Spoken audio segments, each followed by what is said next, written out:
சென்னையில properties தேடுறீங்கன்னா findbhk.com போங்க. Matching ப்ராப்பர்ட்டிஸ AI உங்களுக்கு சஜஸ்ட் பண்ணும். தொகுதி மறுவரையறை விவகாரத்தில் தமிழக சட்டப்பேரவையில் தனி தீர்மானம் நிறைவேற்றப்பட்ட முடிவு செய்யப்பட்டுள்ளது. முதலமைச்சர் விஜய் தலைமையில் தமிழக எம்பிக்கள் கூட்டம் சென்னையில் நடைபெற்றது. இதில் தொகுதி மறுவரையறை மசோதா குறித்து ஆலோசனை நடத்தப்பட்டது. கூட்டத்தில் மக்களவையில் தற்போதுள்ள 543 எம்பிக்களின் எண்ணிக்கையையும் மாநிலங்களுக்கு இடையேயான எண்ணிக்கை பகிர்வையும் நிரந்தரமாக வைக்க வலியுறுத்தப்பட்டது.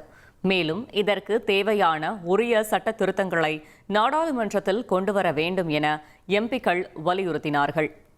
எம்பிக்களின் விகிதத்தில் மாற்றம் ஏற்பட்டால் மாநிலங்களின் பிரதிநிதித்துவம் கடுமையாக பாதிக்கும் எனவும் தெரிவிக்கப்பட்டது.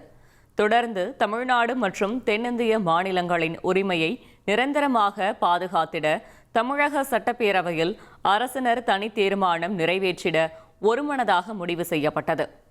தமிழகத்தின் உரிமையை நிலைநிறுத்த அனைத்து கட்சிகளும் ஒருங்கிணைந்து செயல்பட வேண்டும் என முதலமைச்சர் விஜய் வலியுறுத்தினார். சென்னையில ப்ராப்பர்ட்டிஸ் தேடுறீங்கன்னா findbhk.com போங்க. மேட்சிங் ப்ராப்பர்ட்டிஸ AI உங்களுக்கு சஜஸ்ட் பண்ணும்.